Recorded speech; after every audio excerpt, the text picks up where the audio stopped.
Corona કાળ આપણે બધાએ જોયો. એ કોરોના કાળ દરમિયાન 2020, 2021 અને 2022 ની શરૂઆત ભયંકર દુર્ઘટનાઓ આપણે બધાએ જાણી અથવા વાંચી અથવા જોઈ. સામે શ્રદ્ધાથી સમાજની સેવા પણ કરી હોય એવા ઉજ્જવળ પ્રસંગો પણ આપણે સમાજમાં જોયા. ઘણા બધા પ્રસંગો એવા સમાજમાં બન્યા કે જેમણે સમાજમાં વિશ્વાસ રાખીને આવા પ્રસંગે સમાજની સાથે રહ્યા, તો સમાજ પણ પછી એની સાથે રહ્યો. ઘણા બધા પ્રસંગો તમે પણ જાણતા છો, પણ મને જે સૌથી વધારે સ્પર્શી ગયો COVID-19 નો પ્રસંગ, તમિલનાડુ રાજ્યમાં મદુરાઈ શહેર, અને ત્યાં શહેરની બાજુમાં જ હાઈવે ઉપર એક હેર કટિંગ સલૂન, એના માલિક મોહન નેત્રા, એની નાની 13 વર્ષની દીકરી સી નેત્રા, એના જીવનનો આ પ્રસંગ છે. જ્યારે પ્રથમ લોકડાઉન નક્કી થયું એપ્રિલ 2020માં, તે વખતે તામિલનાડુથી બધા માઇગ્રન્ટ લેબરર્સ ઓરિસ્સા, બિહાર, ઉત્તર પ્રદેશ તરફ ચાલવા નીકળ્યા. કોઈના પગમાં સ્લીપર હતા નહોતા, ઘર વખરી જેટલી ઉચકી શકતા હતા એટલા પતિ પત્ની એમના સંતાનો ખભે ઉચકીને જતા હતા. આ 13 વર્ષની દીકરી આ દ્રશ્ય જોયું કે ઘણા બધાના મોઢા વિલા છે, કદાચ ક્યાં બપોરે કે રાત્રે જમશે પ્રશ્ન છે.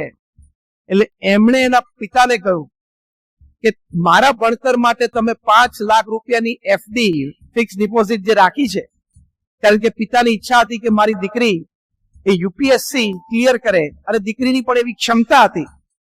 એ FD તમે અત્યારે ઉપાડી લો અને આપણે મોહલ્લાના, આપણી સોસાયટીના બધા બહેનો ભેગા થઈને આપણે ફૂડ પેકેટ્સ તૈયાર કરીએ અને માઇગ્રન્ટ લેબરર્સને આપણે ફૂડ આપીએ. એને માતા પિતાના આંખમાં આંસુ આવી ગયા કે નાની દીકરીને આવી ભાવના. એમણે સમજીએ છે કે હેર કટિંગ સલૂન ચલાવતા હોય એટલે એની પાસે કેટલી સામાન્ય બચત હોય, પણ એને આ સી નેત્રાયણની દીકરીના આગ્રહથી આ 5 લાખ રૂપીસની ડિપોઝિટ તોડી અનાજ લાવ્યા અને મોહલ્લાના બધા બહેનોએ ભેગા થઈને ફૂડ પેકેટ્સ તૈયાર કર્યા. એ બધાને ડિસ્ટ્રીબ્યુટ કરી દીધા. બધાને સંતોષ થયો. આપણે વાત કરીએ છીએ હેવ ફેથ ઇન સોસાયટી, સમાજમાં પણ આપણે વિશ્વાસ અને શ્રદ્ધા રાખવા. હવે પ્રસંગ અહીંથી અટકતો નથી. આ વાતની જાણ લોકલ ન્યૂઝપેપર્સને થઈ એટલે એ લોકોએ સ્ટોરી છાપી આ દીકરીના ફોટોગ્રાફ સાથે. આ સ્ટોરી રિફ્લેક્ટ થઈ નેશનલ ન્યૂઝમાં, એટલે નેશનલ ન્યૂઝમાં આ દીકરીના ફોટોગ્રાફ સાથે આ વાત સમગ્ર દેશે જાણી. પ્રધાનમંત્રી નરેન્દ્રભાઈ મોદીએ એમની મન કી બાતમાં આ સ્ટોરી રિફ્લેક્ટ કરી. એટલે તામિલનાડુના ચીફ મિનિસ્ટર દોડીને આ દીકરીને મળવા માટે મદુરાઈ આવ્યા. મિનિસ્ટર્સ આવ્યા. જે હેર કટિંગ સલૂનમાં લોકો ખાલી વાળ કાપવા માટે આવતા, કારણ કે 2 રૂમનું જ ઘર હતું, પાછલી રૂમમાં રહે આ પરિવાર, આગલા રૂમમાં આ હેર કટિંગ સલૂન ચલાવે. ત્યાં બહાર 8-10 ગાડીઓની લાઈન થવા માંડી. સવારથી સાંજ સુધી લોકો આ દીકરીને અભિનંદન પાઠવવા માટે આવે. મુખ્યમંત્રીએ ત્યાંથી જાહેરાત કરી, કારણ કે મુખ્યમંત્રી એમને મળવા માટે આવ્યા એટલે પ્રેસ બધું આવી ગયું. તો મુખ્યમંત્રીશ્રીએ જાહેરાત કરી કે આ દીકરીને જ્યાં સુધી ભણવું હોય, દુનિયામાં જ્યાં પણ ભણવું હોય, એની સંપૂર્ણ સ્પોન્સરશિપ એ તામિલનાડુ ગવર્મેન્ટ આપશે.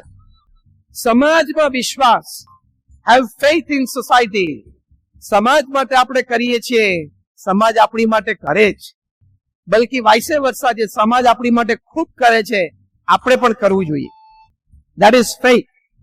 પછી આ વાત રિફ્લેક્ટ થઈ એટલે યુનાઇટેડ નેશન્સના south Asia pacific ocean pacific રિજનના એના એમ્બેસેડર રિપ્રેઝેન્ટેટિવ એ ત્યાં દિલ્હી પાસે, એમને આ વાતની ખબર પડી. એ પણ મદુરાઈ આ દીકરીને મળવા માટે આવ્યા. એમણે આખો ફર્સ્ટ હેન્ડ રિપોર્ટ તૈયાર કરીને યુનાઇટેડ નેશન્સમાં મોકલ્યો કે આ 13 વર્ષની દીકરીના જીવનમાં આવી ભાવના, આવું કાર્ય એમણે કર્યું. યુનાઇટેડ નેશન્સે રેઝોલ્યુશન પાસ કર્યું કે 2022-2023 ની સાલમાં આ 14-15 વર્ષની દીકરી સી નેત્રાને યુનાઇટેડ નેશન્સનો ફૂડ ફોર પુઅર એ પ્રોગ્રામની બ્રાન્ડ એમ્બેસેડર બનાવી દુનિયાના 50-60 દેશોમાં એક જ વર્ષમાં આ દીકરી બ્રાન્ડ એમ્બેસેડર તરીકે ફરી ફૂડ ફોર પુઅર, ગરીબ લોકોને ફૂડ પ્રોગ્રામ, ગરીબ લોકો માટે જે ફૂડ પ્રોગ્રામ યુનેસ્કોનો, યુનાઇટેડ નેશન્સનો હોય એની માટે. તો કેવી એક ઘટના બની ગઈ. દરેક માટે પ્રેરણા આ ઘટનામાં છે. તો ફેથ ઇન સોસાયટી, સમાજમાં વિશ્વાસ રાખવો એ આપણું કર્તવ્ય છે. તો પ્રથમ વાત આપણે સમજ્યા ફેથ ઇન યોરસેલ્ફ, બીજી વાત આપણે સમજ્યા ફેઇથ ઇન સોસાયટી, અને આજે જે ત્રીજી અને મુખ્ય વાત સમજવા માટે આપણે એકત્રિત થયા છે, ફેઇથ ઇન ગોડ. ભગવાનમાં શ્રદ્ધાથી આપણા જીવનમાં આપણને કેટલો લાભ થાય છે. તમે એવી ચિંતા ના કરતા હતા કે ખાલી હું શ્રદ્ધાની વાત કરીશ, હું તર્કની પણ વાત કરીશ, હું વિજ્ઞાનની પણ વાત કરીશ, હું સમાજ અનુભવની પણ વાત કરીશ અને શ્રદ્ધાની પણ વાત કરીશ. We will talk of faith in God from all angles to maintain the equilibrium. તો સમાજમાં શ્રદ્ધા, પછી વાત આવે છે ભગવાનમાં શ્રદ્ધા. ઘણા બધા યુવા મિત્રો વિજ્ઞાનના અભ્યાસી હશે, વિજ્ઞાન ક્ષેત્રમાં ભણતા હશે. તમને કદાચ આશ્ચર્ય થશે કે દુનિયાના જે 100 પ્રથમ વૈજ્ઞાનિકો અત્યાર સુધીમાં થઈ ગયા, એમાંથી બૌદ્ધાને ભગવાન પ્રત્યેની અતૂટ શ્રદ્ધા હતી. સર આઇઝેક ન્યૂટન, જેમણે આપણને 150 થી પણ વધારે ડિસ્કવરીઝ અને ઇન્વેન્શન્સ આપ્યા છે. ગુરુત્વાકર્ષણનો કાયદો એમણે આપ્યો, 3 લોઝ ઓફ મોશન એમણે આપ્યા. એમણે પોતાના જીવન ચરિત્રમાં લખ્યું છે, પોતાનો અંગૂઠો દેખાડીને. આમ જોયું એક દિવસ ગાર્ડનમાં બેઠા તો અંગૂઠો તો બહુ રીતે હલે છે, આપણને તો એક રીતે હલાવતા આવડે છે, અને સોશિયલ મીડિયા આવ્યું એટલે બીજી રીતે આમ લાઈક બે આપણને આના કામ આવડે છે. આઇઝેક ન્યૂટને આ મુવમેન્ટ જોઈને એમને એમ થયું કે આટલી નાની મિકેનિઝમમાં આટલી બધી મુવમેન્ટ ભગવાન સિવાય કોઈ મૂકી જ ના શકે.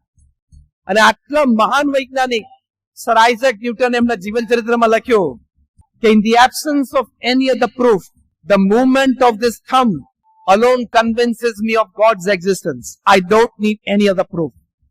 કે જે રીતે આ અંગૂઠો હલે છે ને, ભગવાન એની રચના કરી છે ને અંગૂઠાના મૂવમેન્ટની, એની પરથી મને પ્રતીતિ આવે છે કે ભગવાન અસ્તિત્વ ધરાવે છે. મારે બીજા કોઈ પ્રૂફની જરૂર નથી. ઓલ્ડ્રિચ બેકર પણ એક મહાન વૈજ્ઞાનિક થઈ ગયા. એ પાર્ટિકલ ફિઝિક્સ MIT અમેરિકામાં ભણાવતા હતા.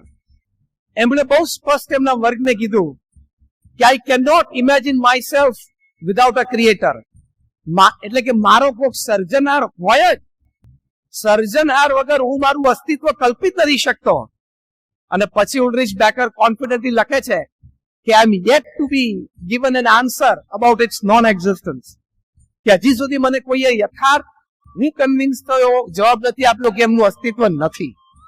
આલ્બર્ટ આઇન્સ્ટીન, આટલા મોટા વૈજ્ઞાનિક, ટોપ 3 scientist ever upon this earth, E = mc², આપણે સિદ્ધાંત આપ્યો.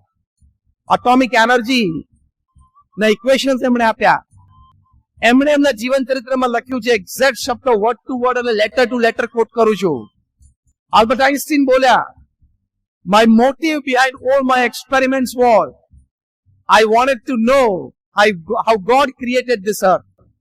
કે મારા દરેક પ્રયોગ પાછળ મારો એક જ હેતુ હતો કે ભગવાને આ સૃષ્ટિનું સર્જન કેવી રીતે કર્યું ને એ મારે જાણવું હતું. તો આઇઝેક ન્યૂટન કે આર્કિમિડીઝ પણ આટલા મહાન વૈજ્ઞાનિક થઈ ગયા. એમણે ભગવાનમાં શ્રદ્ધા ધરાવી છે.